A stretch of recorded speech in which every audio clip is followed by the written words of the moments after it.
any reason ever share your private keys, passphrases, passwords, or click suspicious links.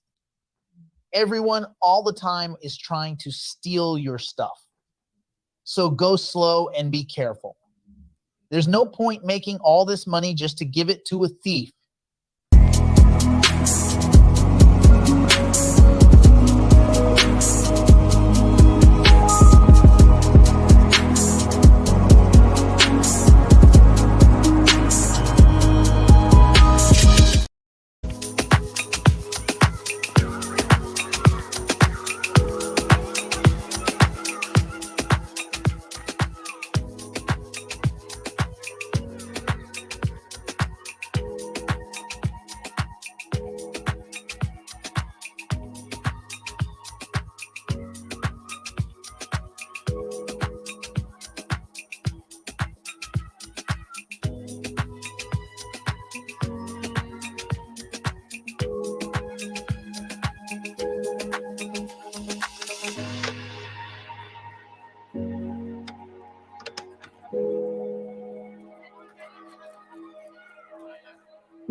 Man, hold on. I got to get through all of them. I'm going to do it. I'm going to do it. Good luck. I used to. So when I started Crypto and Coffee, I would spend 12 minutes of like the hour-long show just doing this. I'd go through everyone. I think that's good. I love everybody that's here, and I'm glad that everybody was able to make it.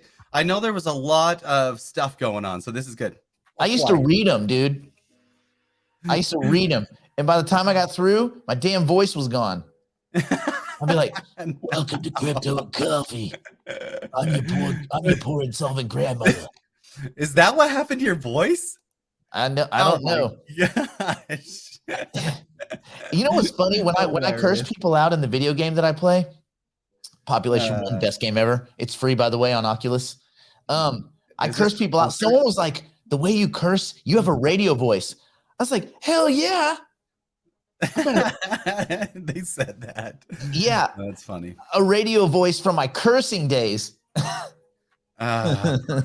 Perfect. Busy morning. Oh, man. Busy you know morning. what? GRC, I was cursing then too, probably more than I do now, because now I'm working on my inner monologue. Did I tell you about my deep dive into inner monologue? No, go ahead. Oh, God, I gotta send one more announcement over here in this Discord. Okay, look, so I curse too much when I play video games. It's a thing. You think I rant in this? No, man. No, I curse. Brandon hears me curse because when we were just talking privately, I curse like a really bad sailor. To be fair, you've picked up a new vocabulary around me. Have you noticed? That's right. You've picked up some new words around me that have like flipping right. We have definitely flipping replaced some of your flipping stuff that you say. So anyway, I watched where you go to get all your knowledge. I watched these YouTube videos about dealing with, I don't want to hire a therapist. That just seems like wasted money because they can't tell me which assets to buy and when to sell. So I leveraged YouTube University. I said, how to learn to stop cursing during video games. Oh yeah. Yep. Get out of here. Oh my gosh. And so what's cool about that is you'd be surprised. There is a shipload of videos about learning how to not curse during playing video games. Like that's a whole thing. Of course it is. There's like help groups and everything. Anyway, so I instead of obviously getting a therapist, which would cost money, I just went and got all the information. Now, it might not be as good as an actual licensed therapist that like teaches you how not to curse during video games, but what I've distilled from about 8 hours worth of videos is you have to have a discussion with your internal monologue immediately. immediately. So like, let's say I'm in the game, someone shoots me, I'm like, F you, mother effer. Well, now I would say flip you, mother flipper, but they know what I'm saying. I'm still cursing. So then what I'm supposed to say. Do you think I'm cursing every time I say flip? Well, yeah, you are. No. Brandon. No, even in my internal monologue, it's still flip. You know that, right? You're still saying the same thing. You're just replacing it with a publicly acceptable term. What? Oh, no, it's okay. Still, in my internal, it's still flip though. We have 100. We have 130 people watching. What say you? Enough. What say you, group? Is saying flipping a-hole? That's the same as cursing, is it not? You're just kind of substituting other words, right? We'll see what they say. Yeah, let's see what the chat says. Let's go. Yeah, let's see what the chat says. I think it is cursing. And anybody that doesn't see who says, where are you seeing this? Yes. Oh, flip. Joseph, no. Who? Yes, I got like 18 people on my side. Funkle Tim, Joseph. No, I'm gonna put all the don't pick the outliers, bro. Nope. Polite swearing. I'll take that. No. Agree with Nick. You're wrong. Oh, that's like what people in like rural and provincial places, they go, bless your heart, which means F you. Okay, let's do this. We have actually kind of a lot of news. There is a lot of news in the crypto space. Did you have an announcement you want to make first, and then we'll get into the AI news, then we'll go to crypto news? Sure. And I do want to mention this, that we do have people that have already signed up for digital investor. Do you want to know how much? Nick, do you want to know how many people have already signed up? Yay. All right. We already have 28 people that have signed up for digital investors. So they've made that transition. And I do want to go ahead and share my screen here because it kind of shows the new website and everything. Real quick, Arlen, we can't use fluffing because fluffing has an industry term that I don't think we could use. This is cool because the first bunch of people, and I didn't tell you, Nick, the first bunch of people that sign up, a couple of them, we actually have their crypto addresses because they've paid with crypto. You can actually go to the shop here on the new website and add to the cart in crypto and oh, sorry, that's the dashboard. You can actually add the crypto memberships to the cart, which is really cool. So we can actually check out with crypto over there.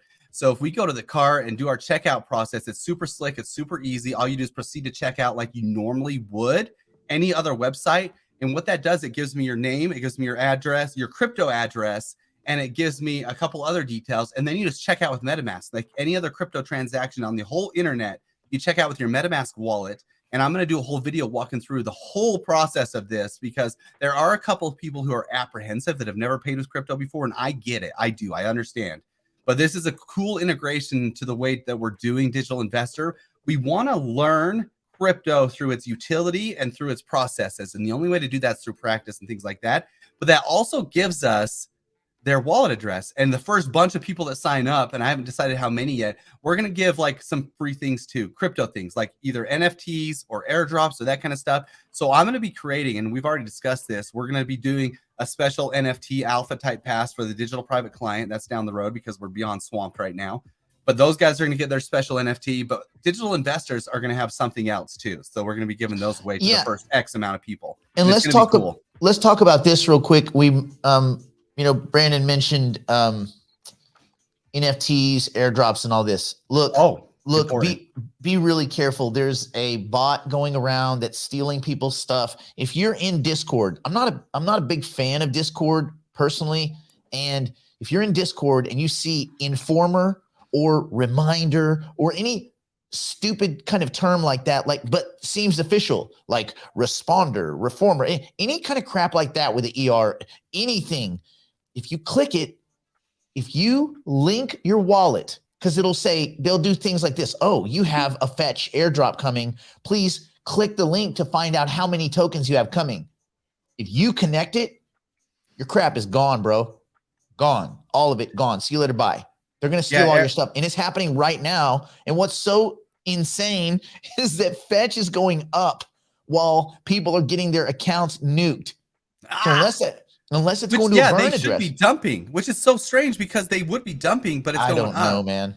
Every time you connect your wallet, when your MetaMask opens, it says you need to sign a signature. That signature is maliciously bad. That signature is a smart contract that says I can pull whatever's in this wallet out when it's one of these hack scams. So be careful. let's do this too. So let's say you get nuked, your account gets hit. And I have had some people that I know get hit. Matter of fact, one of our private clients got nuked in one of their MetaMask accounts. Okay, so let's say they have some stuff staked. So the bad guys hoover up all the assets. By the way, let me say hello to Emeg. What up? Where's Emeg? Somebody nukes the account, right? They vacuum everything else out, but you have a bunch of stuff staked. My advice is don't do anything for a while. Let it go cold, because they can't get the stuff that's staked unless you unstake it. I would let it go cold, and then I would do at a really obscure time. Now, if they have a bot already installed, it's not going to work. But I wait a few weeks. I let it go dormant, maybe even a month. And then I'll take a little bit out and immediately transfer it out and see if I can get it off. And I'll just keep making little transactions so I can't get hit by a lot. So that's kind of like, that's like the best. I don't know if you have any better advice if you have an account that's gotten nuked, but you have to, the minute you feel like you're getting hit, you got to transfer all of your assets to another account ASAP. Yeah, typically, so the way those, I've very rarely seen a bot that can automatically transfer once something hits the account. Typically, even they will have to go sign another transaction saying they want to transfer it. Let's say it's Ethereum. They want to transfer the Ethereum out of your wallet into their own wallet. They still have to sign a transaction to do that. So if you do it, just like Nick said, at an obscure time, they're not watching. They do have a trigger. I promise you they have a trigger on that account if something pulls into it. So they're going to be quick, but you can be quicker because you're going to be doing it. And so you have to sign that transaction before they do. So yeah, just be very careful. And for those of you, especially if you're a private client, go in the Telegram chat. Digital private clients have a private Telegram. In that Telegram, get with Brandon, I think, and see if it makes sense to have him kind of help you out. Yes. Also, there's white hat. The problem is now there's bad guys pretending to be white hats. So you have to be very careful when you do that you don't employ the next person that's going to come steal the rest of your stuff. Like out of the frying pan, my friends. Okay. So let's do this. It was a phishing link. It was a phishing link from Discord, and it was an informer or a reminder bot that was telling people to click in and see what airdrops they're going to get. When we tell you there's going to be airdrops, even if we give you a link, assume that we are trying to steal all your stuff. You need to assume that every link is malicious, and you need to go and look in the actual bar and look at the domain address and make sure it's not sending you somewhere else. You just got to be very careful and very, very vigilant. Yeah, we went over this in the last show a little bit, how good they are at masking links too, like how close it is. And it's absurd how good they've gotten, but you're smarter than them. You're still smarter than them. Remember, these guys are people who don't want to go get a job and really work. They're smart, but you're smarter. If you have an HW wallet, what is that? You need to sign your HW in your, I don't know what that is, brother. It's a homework wallet, like a homework wallet is what it is. Like that's like your study. That's your wallet you get from school. Wait, I don't know what that is. That may be hardware? A question. Oh, a software. They're meaning like a ledger, like a ledger. Yeah. Well, like a hard wallet. Yeah. Be careful, because if you click on a bad link and you give them access to your ledger, you still gave them access. Remember, these hardware wallets, there's nothing in the wallet, right? The wallet is like a little, it's a device that lets you sign in to just another digital wallet, right? So that still exists on the internet. And if people can get in, they get in. Does that make sense? So your hardware or your hot wallet, whatever you want to call it. Well, if it's a hot wallet, that refers to usually an exchange wallet where assets are moving around. So exchanges have cold wallet. Like think about Coinbase. Okay. They may do, keep it simple, 1,000 Bitcoin transactions a day, right? 2 here, 1 there, 2 here. So what they do is they keep 95% of their assets in a cold wallet that's not being moved around, and a very small percentage in a hot wallet for momentary transactions here and there and there and here. And then they'll do reconciliations, because if 99 Bitcoin went out and 100 Bitcoin came in, the net of that is 1 Bitcoin has come in, and they can just take 1 Bitcoin and throw it in a cold wallet, where the cold wallet likely, especially if it's like an air gap type situation, will not get pilfered. Anyway, you can't be safe enough. You need to be very vigilant, and just like we say, like, people want to steal your stuff. There's no way around it. So just be very careful. And yes, I agree with this. If your wallet's compromised, create a new one with new keys, transfer out. I even use a different browser. And for anybody, listen, I haven't been hit in a wallet, but I got SIM swapped I lost 200 racks. So if you're having a bad day, just remember, Nick lost 200 racks to a SIM swap because some shady piece of crap that works at the Atlanta location of an AT&T store sold a clone of my phone to some dickbag. That's crazy, Nick. Yeah. That's crazy. It sucks. And there are no words. We can't tell you anything that's going to make you feel better about having lost money. Only just remember, I lost 200K, and I know somebody who lost 24 million in a SIM swap. 24 million. No, they did not fire him because they were worried about retaliation. Crazy, right? That's 24 million? Yep, from AT&T. I'm going to say all, but many of the big SIM swaps happen on AT&T. You guys know a buddy of mine, Jungle Inc., who's really big in the XRP community, good buddy of mine. He got SIM swapped about 2 weeks ago. He's still dealing with it. So, yeah, flipping AT&T. Flipping AT&T. Okay, so just everybody, please be careful. So you're going to notice another thing. Now that we've started Digital Investor, I'm going to number and date the episodes. Well, don't feel bad for me, Joe, because that lesson taught me to be a lot more suspicious about what I keep on my phone. Do not have trading apps. Don't have anything on your phone. I know a lot of people are like, well, it's just MetaMask, or it's just you're going to get your ship taken. Your ship is going to be, see how I do ship now. I say ship. But now I know what your inner monologue is. They're taking all your ships. In your inner monologue, I thought it was ship before, but now I know. Well, if you're a pirate, you take a ship and you take a ship. You're shipping all over yourself right now, aren't you? Okay. Oh God. Yeah. Can you imagine a hospital and then they like hold it and then all the like electronic, oh God, it could be madness. Okay. So let's do this. There's a lot of kind of interesting news to talk about, including like, I mean, is OpenAI going to be bankrupt? So we got some news there. We've got kind of an all around look at financial news where it kind of dovetails with crypto, some cool stuff. Okay. Let's see. David had a question. We do want to try to knock out a lot of these questions so that you guys aren't like banging around. Using Discord to access Cryptopia to purchase hypercycle nodes and have those guys walk you through it. Pre-sales good. I mean, remember what's going on at Cryptopia is a beta test for kind of Cryptopia people. Y'all, that is not, Cryptopia is not hypercycle. They are a partner. They are working with them to roll out a beta to get some testing data and things like that. Cryptopia is not hypercycle. Just keep that in mind. And it's the very early days of tilling. Compute hasn't even started yet. I think that's a few months away probably. So if I was me, Joe Sixpack, and I don't mean like, somebody was asking me, my girlfriend was asking me like, I thought Joe Sixpack like was a guy with a six pack. No. The six pack is like beer.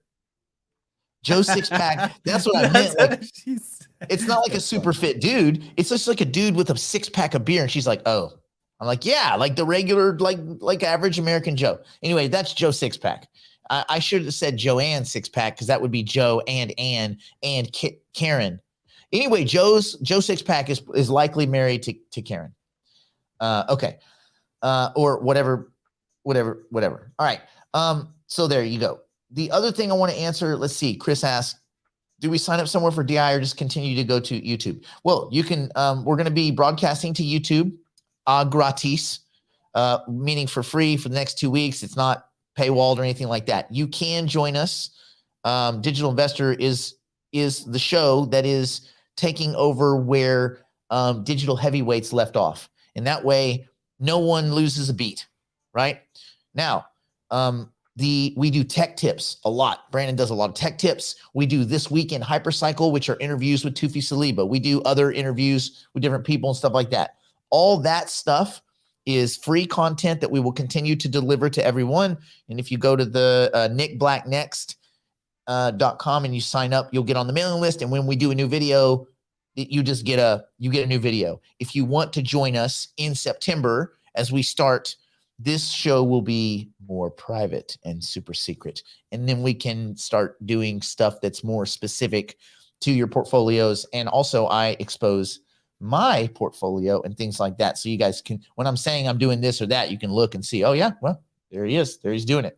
All right. Yeah, so don't understate how cool it is over there at Digital Investor. The dashboard that you get right away too will link to all these shows that we're doing right now. But you also have a ton of tools that are on that website, including some past recordings that you'll get access to that you don't right now. But anyway, it's really cool over there is all I got to say. But we are going to be doing the show over here for a couple of weeks. So I think it's a pretty cool deal. And we're rebuilding. We're starting. A lot of people are coming in kind of from different places. The digital heavyweights portfolio is not getting blown up, but we are going to rebuild. We're going to start over fresh for everybody in September as from zero to portfolio. If you've never built a portfolio, or if you're getting to the point where you want to start churning assets in and out and stuff like that. So do not worry. What is the link for the new DHWs? Well, for right now, you're going to be able to just watch the show. We're going to still broadcast even through Monday morning. You're still going to be able to see the show for the next 2 weeks. Nothing changes except we got some cool graphics. That's it. And you're going to have to look at Brandon. We can give them the website address, right? Yeah. That is. Here, I'll put it in the chat here. Yeah, he'll put it in the chat, but it is Nick Black Neck. It's on the top of the screen. You can see. That's the website to sign up to get to the mailing list. The digital investor website is at digitalprivateclient.com. Yay. So yeah, and we'll send these links out. We'll email everybody the links if you want to do it. And we're very like low pressure-y people. I'm not saying we don't care, but you're not gonna see a lot of email spent from us because we're not that woke. We're not that clever. We don't have like all that. We just do streams and nerd out on crypto all the time. Oh, real quick. I'm giving my car back. It's a lemon. I heard this is a story. Nick, quick story. Go ahead. So for those of you that are like, I can't wait to get 2 minutes. I can't wait to get rich and get a McLaren or a bunch of them. Well, my newest hybrid McLaren is a lemon. I got a call from corporate, from like an English speaking dude from England, who told me that they don't want to mess with me anymore. They want to buy the car back and cut ties, and they don't ever want me as a client of McLaren ever again. They're putting a clause, which is completely punitive and illegal. They're putting a clause in the buyback that says I have to give them $150,000 if I ever buy another McLaren.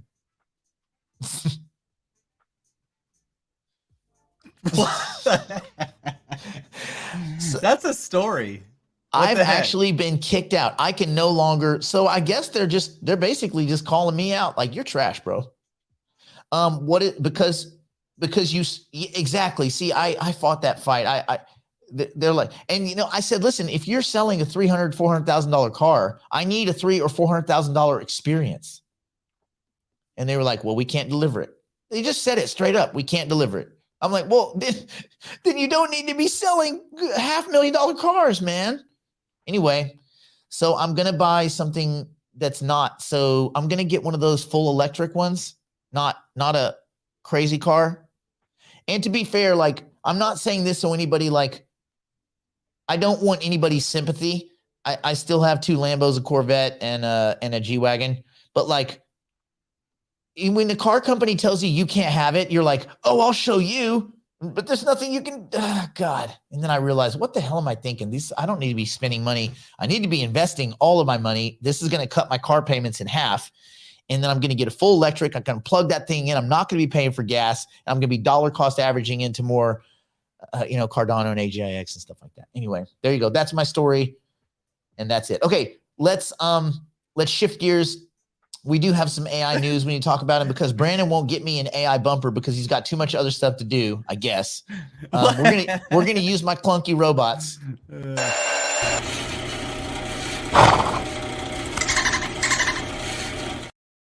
I love my robots, man.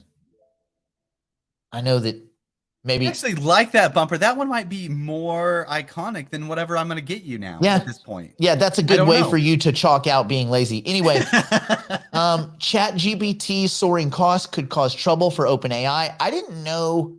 I knew it was expensive. Anyway, according to AIM, popular chatbot GPT costs OpenAI $700,000 a day to operate.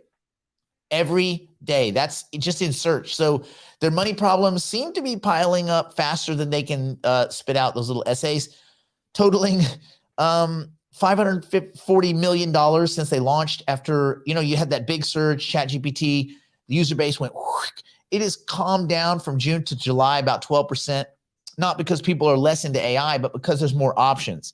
You have Claude 2, you have a lot of options now, including a lot of these kind of quasi-free services. So OpenAI aims to reach, their goal is 200 million in revenue by the end of this year. It's not too far. And then $1 billion in revenue by 2024, but experts seem skeptical. I mean, if you're an expert, you should be, I don't even know what a damn expert is anymore. I don't even know how you quantify that, but most experts are skeptical of everything, or they wouldn't be experts. Otherwise, they'd just be like cheerleaders. Anyway, as a result, you guys know there's a lot of GPU shortages. And also there's a lot of employee jumping ship to go get those big checks. Like, God, you should see the money that Netflix was offering for AI integration techs and stuff like that. It's like a lot. Anyway, so yeah, I mean, there's a lot of competition. There's a lot of open source competition. I mean, Brandon, do you think there's a chance that ChatGPT is MySpace? Because they're spending too much, or because they're going to get outpaced by everybody else soon?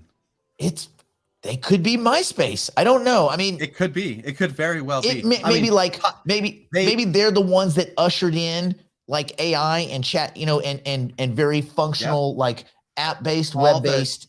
Yep. All the telltale signs. I mean, if we wonder where MySpace went for all those years, guess what? Boom. Early adopters. And they, we AI. All know they're not going bankrupt because guess who would write that check? Microsoft. Microsoft will write that check. Yep. Okay. Anyway, moving on. Hackers expose flaws in many of the leading AI chatbots. We talked a little bit about this Friday because this event was coming. So they basically was this 3,500 plus people are competing to uncover vulnerabilities in the major AI chatbot models at DEF CON Hacker Convention in Las Vegas. Man, you go to Las Vegas, leave your phone, leave your computer. Like, it's a hacker convention. Just show up. If you even have a pencil, they probably hack that. Like, anyway, be very careful. They're not all like, it's not all hackers for good. But anyway, research.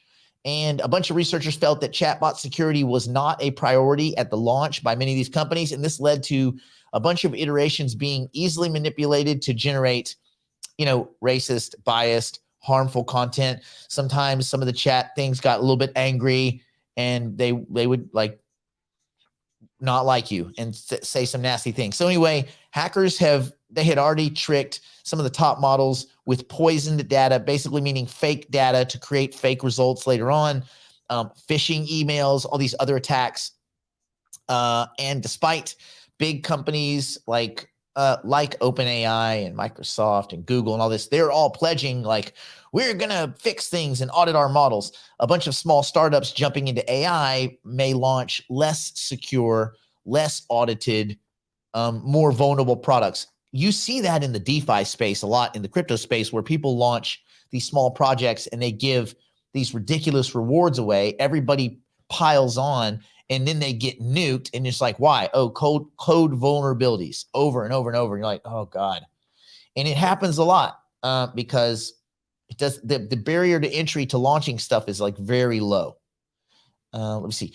Can you elaborate on the advantages of a blockchain-based AI system versus an open AI model? Well, there's there's a lot of ways that could be attacked. So, or not attacked, I mean, attacking that question. So when you think about a blockchain-based AI system, what you're saying is to decentralize the power structure that's in control and maybe open source the code so that other people can see it, other, people that might want to help the network.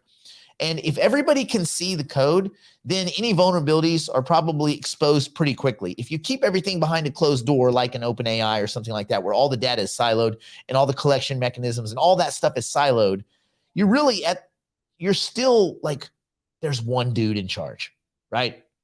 Versus if you distribute the governance, if you distribute the ownership, if you distribute the data aggregation structure and you make it open and everybody can see what's going on, you've reduced or you've expanded the failure points. Or I guess the way to say it is you've reduced the attack vector, because instead of one dude with one on and off switch, and again, I'm being like stupidly simple, but instead of a dude or a company, an Amazon, you have thousands or tens of thousands or millions of individuals that all have some level of contribution to the network, and it keeps it much more safe. But like, I don't believe in pure decentralization of everything, because you need a governance structure that's not everyone all the time contributing equally. We're not all equal at the same stuff, especially intellectually. And I go back to like, what is democracy? Pure democracy is two wolves and a lamb voting on dinner. And so I think some kind of representative system where you have elected representatives, a lot like you have in the proof of stake, where you can elect pools to do your bidding, essentially elected representatives, that's more the way to go. The other side of it is specifically for AI. You could imagine two roads leading to general intelligence, right? One road is the researchers that study butterfly migrations and weather patterns. Their technology and their software is what spawns some benevolent, beneficial, helpful, hopeful, harmless AI, AGI entity. Yay. Or the ones that spawn out of the weapons guidance systems at DARPA or like Raytheon, right? Like that might be a completely different kind of artificial general intelligence, probably more Skynet-y and less Ben Gortzel-y. So if I have a choice, even if it ends at the same thing, human extinction, I would still rather take the butterfly migration version. Well, what would you guys rather have? Butterflies or guided missile system lead to general intelligence? What say you, friends? Oh, real quick. There's like 178 people on the YouTube. I would like the butterflies too. Can you, again, you realize nothing's being monetized. There ain't no commercials. Can you give us a like so that other people, to start our grassroots effort? Yay, butterflies. See, look, butterflies. HAL 9000. Yeah, we don't want that. Yeah, the butterflies, chaotic intelligence, the best way to go. My dad's name is Hal. If there were 9,000 of him. Oof. Oh no. He's cool though, but I don't know. 9,000 of anybody would wipe me out. I'd be worn out. Okay. So that's what's coming. It's kind of interesting. AI's capabilities do continue to rocket ahead. Security seems to lag quite a bit. And with chatbots spreading very fast, obviously there are risks to that. Just be careful. But they're plugging holes in security vulnerabilities and things like this. Events like this are really good. Yeah, so there you go. Let's see. How can DARPA Skynet be intelligent? What do you mean? Like, look at how far these large language models have come. Like right now, look at how clever they are. And if you think about, these suckers they don't have a theory of mind. There's not someone in the box yet. But even the people at OpenAI were stating that they thought that GPT-5 may get them to something that looks like AGI. I mean, we don't know. No one knows. But it's interesting to kind of think about. So, yeah, there you go. Okay. Brandon, what say you? Couldn't agree more. You couldn't agree more. I couldn't agree more. Obviously, that's a lot all of that agreement. stuff. No, I know. I mean, obviously, where'd I go? Oh, there I am. Thought you were unimportant. No, I get it. Yeah, kick me back off here. Let's get over. Oh, we have a couple more questions here, but we can hit this after the rest of the AI news. Okay, cool. Do you know anything about the go live timing of hypercycle standalone single node? No. Nobody does yet because they're not going to roll out something that's dangerous. They do a lot of they use a service that audits all of their code, and they're just going to go slow. And I think slow is safe. With hypercycle, we have so many people wanting to know the whole walkthrough process of how to get a node, how to do the license, how to get your stuff already on the pool and stuff. A lot of this stuff we can't even do yet, so some of it's theoretical. So we're trying to wait until we get the whole process so we can walk through it step by step to be able to do this whole thing so we know exactly how to do it. So there's a lot of questions about that. And yes, everybody will get notifications if you've signed up at nickblacknext.com to get on the email list. Whenever we do a video, so all of the tech videos we email you those, and then all of the this week in Hypercycle. So that's Tufi and Tufi Saliba, CEO of Hypercycle, and I will get together and talk once a week about what's going on, and those will get sent to you immediately. That's cool. Okay, let's finish up the AI cool stuff. Let's see if you're part of our kind of, using OpenAI. I still love OpenAI like a lot, and I use it for just about everything, but I haven't been messing with presentations. Like, I don't present anything to anybody and no one would watch it. But if I did, whether it's like clients or colleagues or a conference, you can use ChatGPT to create really good slides. So you open ChatGPT, you describe your presentation topic and your main points. For example, I'm presenting sustainable business practices in AI to a group of executives for a prospective partnership. They work at blah, blah, blah company that's good at this. Okay, great. Then you ask for suggestions like, what key points should I highlight? Can you suggest an engaging way to open my presentation? Right? And if you have slides, you can paste the text of those slides into the context window in ChatGPT, and you can ask it to revise them based on your audience, your criteria, your goals, the length of time that you have. So that's, you should be leveraging these large language models every chance you get. Every chance you get. Oh, real quick, let me say, so is private client and digital investor two different services? Yes. Digital private client is a service where we actually invest in early stage projects as a group. This is a question that I get asked a lot too personally. And so what we're going to do is on the website, I'm going to put a comparison table between the two services. So it's really clear as to what you get in digital investor and what you get in digital private client. It'll go through like everything. And just private client is for accredited investors only. Yep. That's it. There's because law, right? But digital private clients do get access to everything else. So digital private clients get all the shows, all the stuff. Plus we invest in stuff, and you can either be really good, or you can be really lucky, or you can be a criminal, or you could just be first. And first is I've heard that first thing's worked out really well this year. So good. I've heard it's worked out pretty well. Real quick, you heard old Bankman Fried Chicken went to jail Friday. Hey, yes, that was the good news of the weekend. And everybody was excited. And not a good one. And yes. Not a good one. The jail there, I was reading about that holding facility in Brooklyn. It sounds quite nasty. Like one time the power went out, and if you were beating on the window to let them know that the power was out for like a week, people were freezing. And if you hit the window, they would they would retaliate. They would like, oh, you want to complain that the power's out? We'll show you. So then they would cover your toilet, like not let you use it. So, I mean, anyway, you can do the math. Not cool, man. Not cool.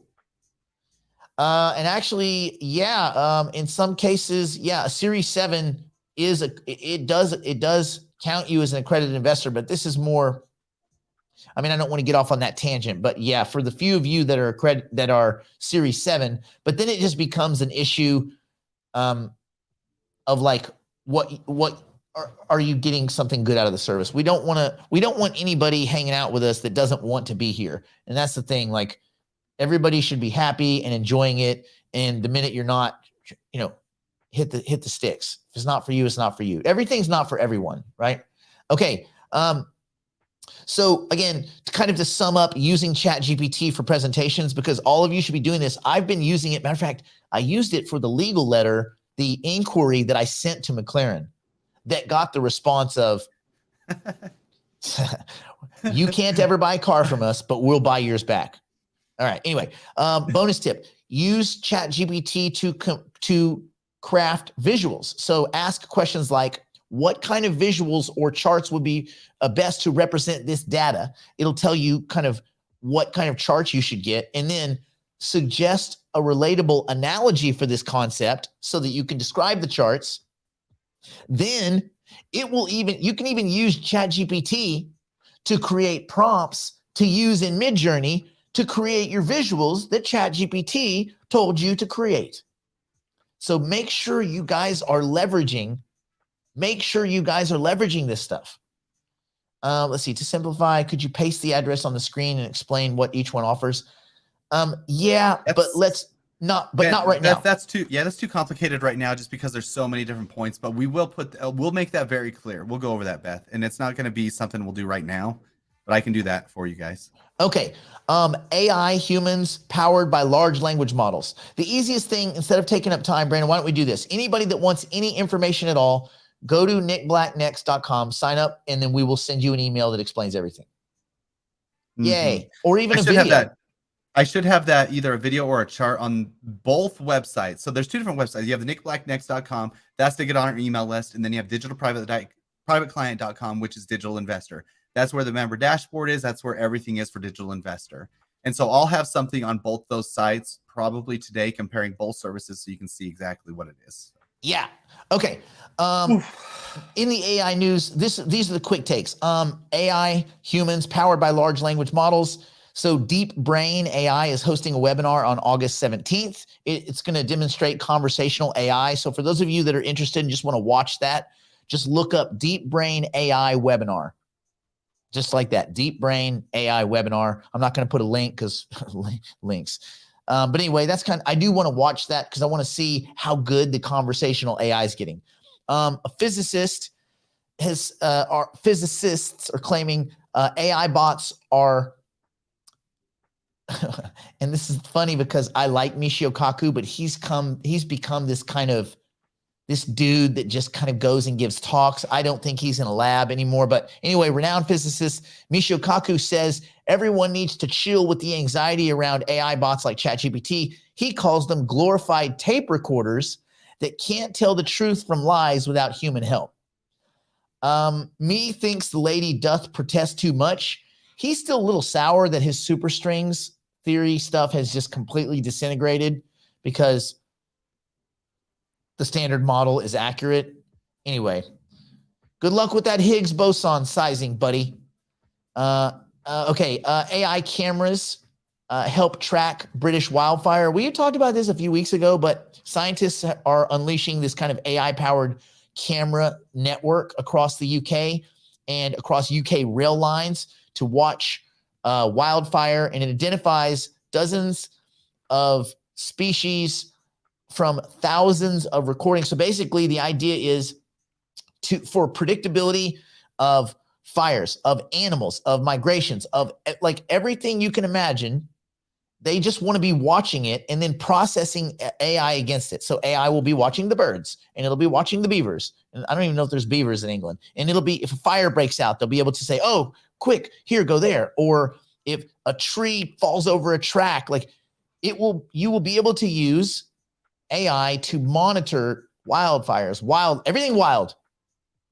And even, you know what? There should be a thing for like boring animals. Those would be mild life. So wildlife and mild life. I think those are both I want a mild life, like a bunch of mild life animals in my backyard, but not really wild. I don't want them eating each other. I don't want the whole like food pyramid going on in my backyard, but I would like ones that like cuddle, like animals that just come and cuddle while you're having breakfast. They just, oh, look at those little deers cuddling. Anyway, there you go. All right. So that's kind of the AI news, what's going on there. It's a lot and it's constant. Okay. We also have kind of financial and market news that's going to all kind of dovetail together. So I think on that, we probably need to look at that since it's important. And for that,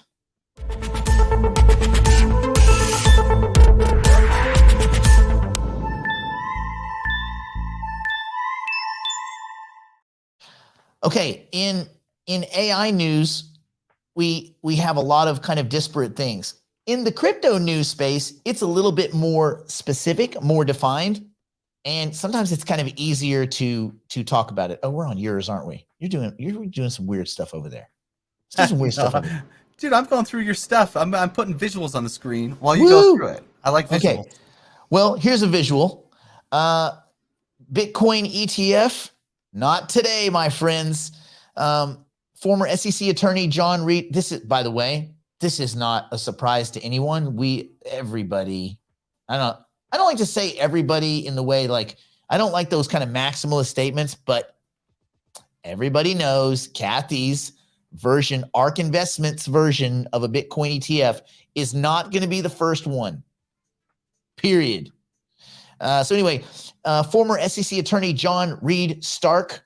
I don't think he's from either he's not related to Tony Stark, and he's definitely not part of the Game of Thrones family either. So I think he's separate. Anyway, he says the SEC will not approve a Bitcoin spot ETF yet, but he thinks that when the administration changes after 2024, it could be friendlier and that adoption could increase. Essentially, he has said the SEC is unlikely to relent in its opposition to exchange-traded funds in Bitcoin spot markets, despite filings from Wall Street giants, according to his theories. And this is a quote.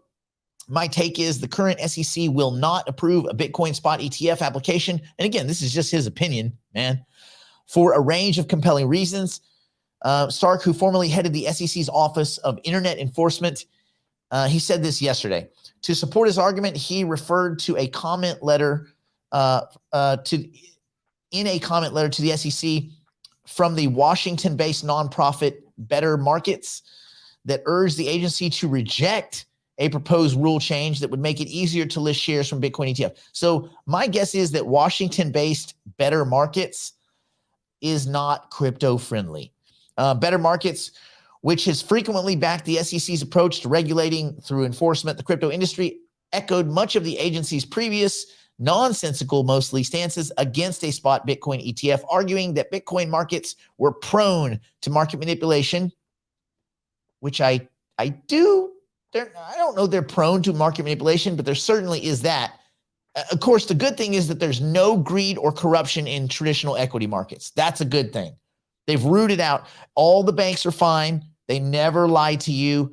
All all those companies that show up out of nowhere, like Nikola and all those things. There's nothing to see here. There's no perversion. Everything in equities is fine. So they don't like the idea of the crypto space in period, especially Bitcoin, because it's too easy to manipulate. Now, I agree there is a lot of manipulation, but it's everywhere, bro.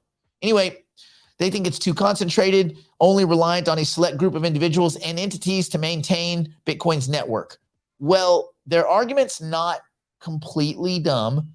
Yes, individuals all over the world are contributing hash power to the Bitcoin network, and that the mining aspect is decentralized at the node level. Problem is, people allocate their nodes into these giant pools, and there's about 5 pools, 2 of which control over half the hashing power of the entire Bitcoin network.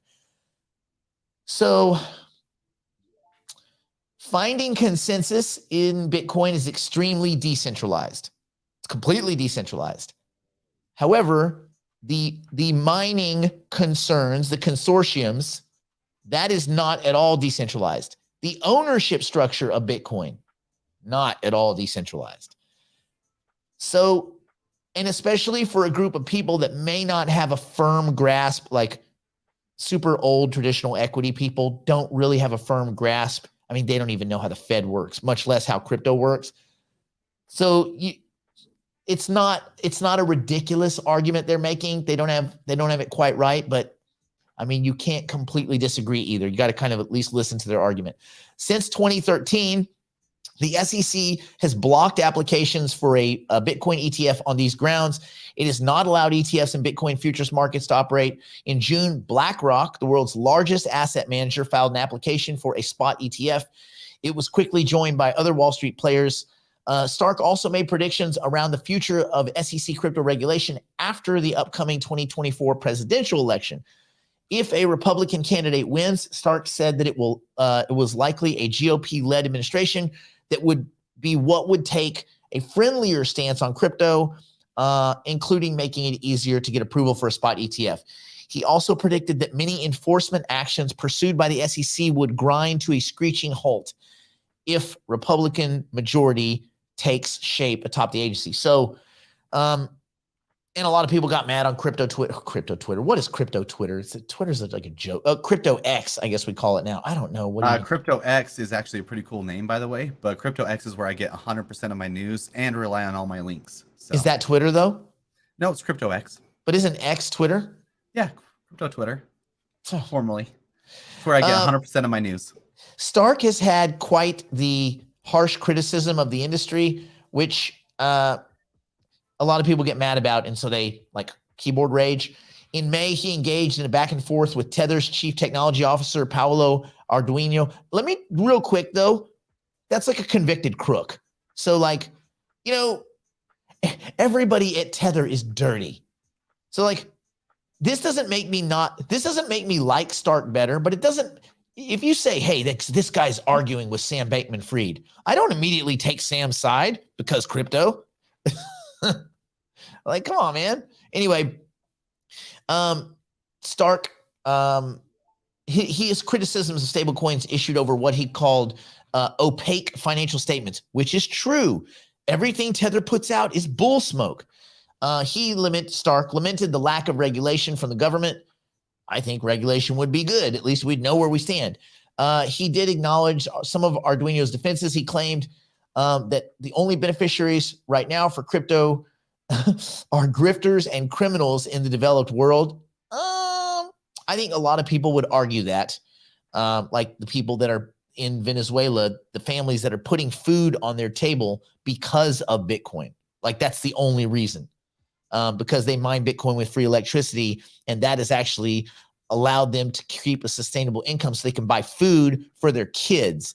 So these Brad Sherman type dudes that just say it's grifters, criminals, and like snarky sex crime people in crypto, that's a little like that's past tense. Matter of fact, all the grifters and criminals are committing crimes with US dollars, not in crypto, because you get caught in crypto. Everybody gets caught pulling shenanigans in crypto. You have a duffel bag with money in it. You can do whatever the F you want. It's like, I get it. Like these dudes get their marching orders. I don't think that even this guy, Stark, I don't think he really is this vigilant against crypto, but you know, you got to see who pays his bills.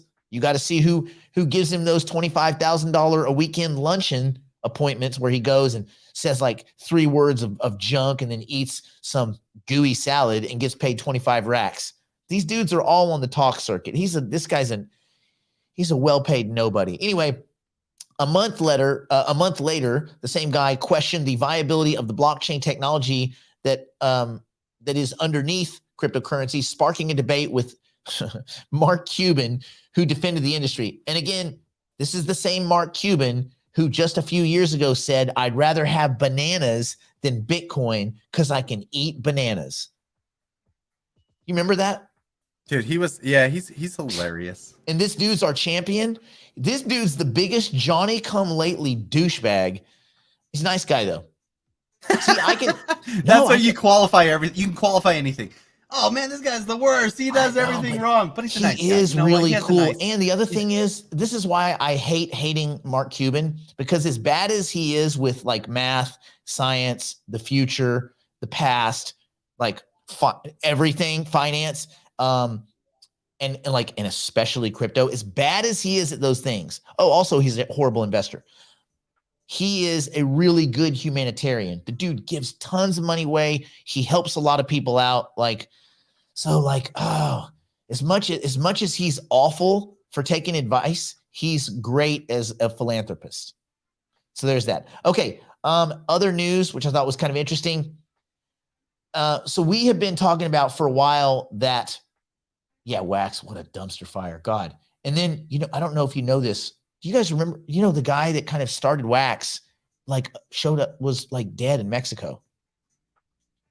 They say he had a heart attack. But how do you have a heart attack? Like age 52 or something like that. I mean, I guess you do. I was playing this guy at racquetball the other day. He's 50 years old. You killed him? He had a heart attack while he was in the court. Yeah, he had a heart attack while we were playing. You heart attacked a dude? Dude, that's a whole story. It was crazy. Yeah, it was a whole story. Yeah. I feel bad. I do. I took him donuts at the hospital. Remember when Sharon Stone started calling Michael Douglas, Sharon Stone started calling him shooter? Do I need to call you killer?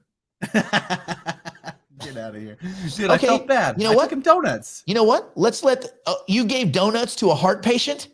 I see where, and it was funny because as I went into the hospital, I went into the room and his cardiovascular surgeon guy was in there in the room, and I had the whole box of donuts. He's like, I'm like, but he loves donuts. I put the donuts down. He's like, I'm like, oh God! He shook his head at me. Friend of the Year award. Sorry. Friend of the Year award. I know. I took my junkie friend some meth because he's hooked on coke. What? Dear God, my grandmother would love you. Not anyone. My new Tesla robot that I'm going to order is not going to have a heart attack. That's right. It's going to outlive you. God dang it. But you know what? Then there'll be someone to play with Kitty. That's true. Okay. Let's get back to it. So, AI, listen, where are we? Did we get over to our AI article? This is kind of cool. AI demand. So it's been a contention of mine for a while that data is kind of this next commodity space. And so with that, apparently other people are starting to come around to that.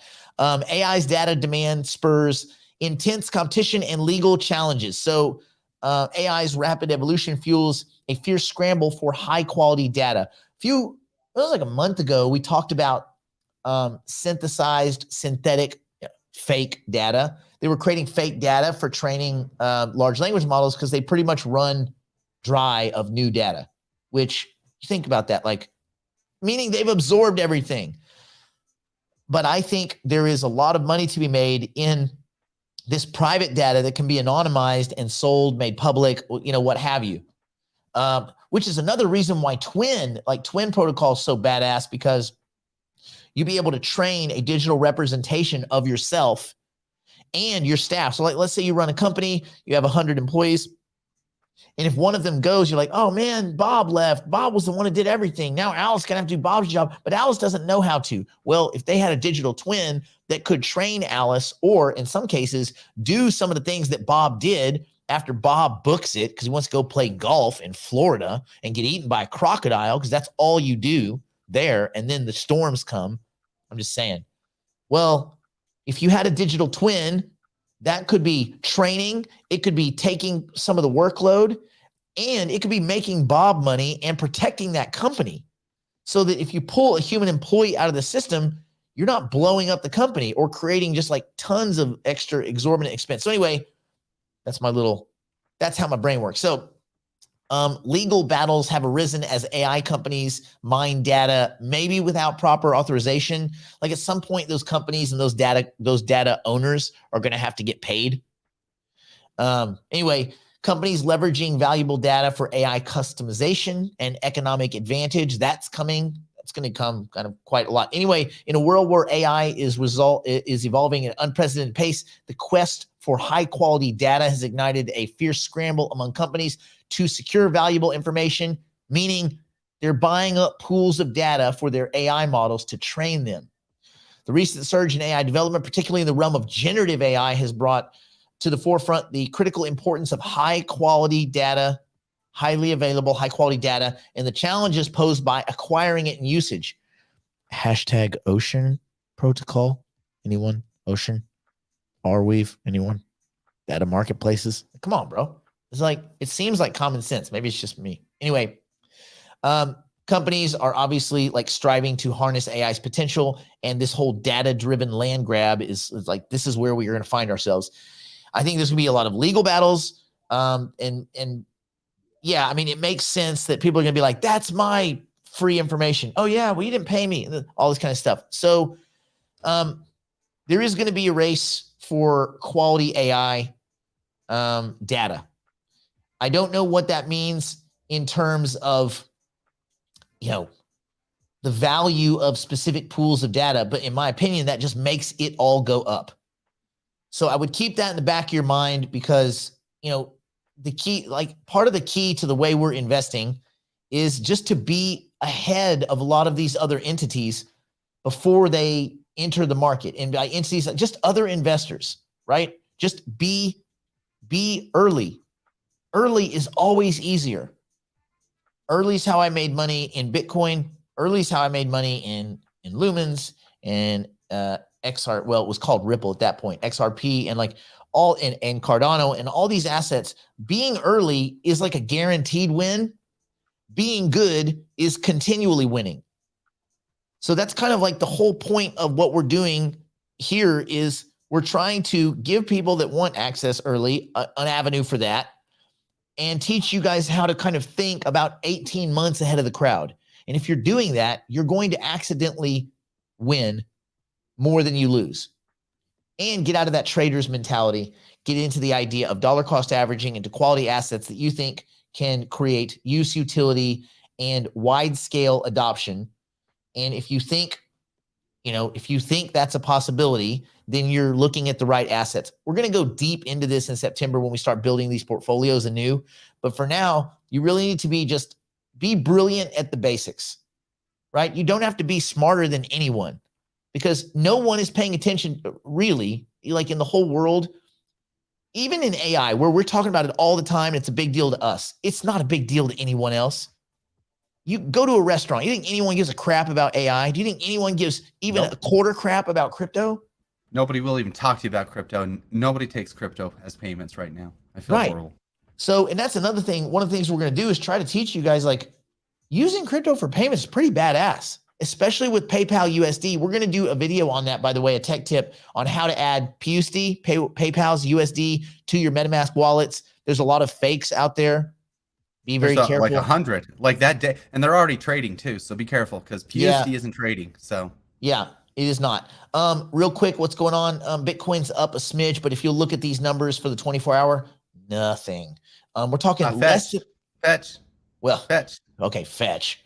Go down. Fetch is up 12%. Why? Yeah, it is. Well, yeah, it is. No real explanation. Yeah, it is. No real explanation. No real explanation. AGIX is up 6%. That's not terrible. But again, you're not daily trading these things. This is really just a way to keep score. Fetch is the only interesting thing. So, and again, that's not the only news they put out. They put out other news. It's just, I mean, at the same time, they're getting pilfered. They're going up. That's more of a general AI trend. Hypercycle doing fine. NewNet has had kind of a relative sell-off over the last 30 days. My point for entry, again, everything I enter is dollar cost averaging. And I'm not telling, and we are not telling anyone to do anything.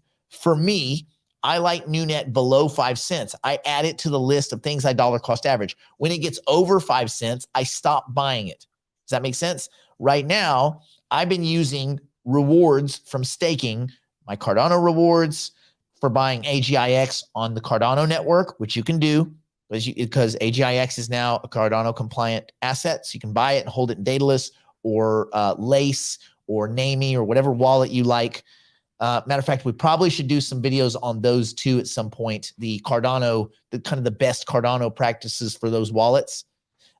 Best best practices for Cardano-based wallets. I've been also using hypercycle rewards, which isn't like tons. I kept a big chunk for like a masternode. I'm buying a masternode license.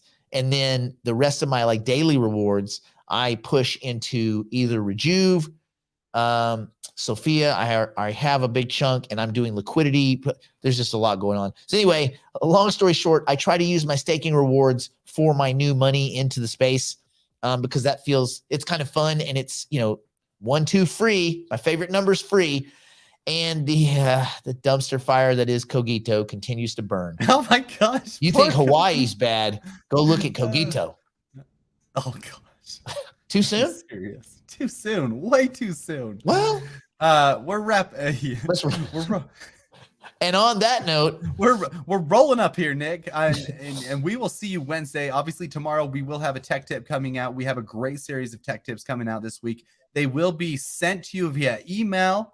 They will also be available on the Digital Investor dashboard. All the recordings will be over there as well. So you'll have access to these tech tips all the time. They're very good and they're very informational. Brandon, is there a place for people to ask questions in Digital Investor?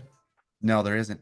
But that is a good idea. I thought about that when he asked that question. That's a really good idea. Maybe we'll integrate that. But digital private client is so good that way because instantly, like me, myself, or Nick, or anybody's there to ask. But I know that you guys don't have access to that all the time because you're not a credit. Anyway, so Digital Investor will try to get something going. John, I'm actually talking. I've been talking to Chris over at Bitcoin IRA about them spinning up an arm that would allow us use our crypto to get a mortgage, basically to leverage against mortgages.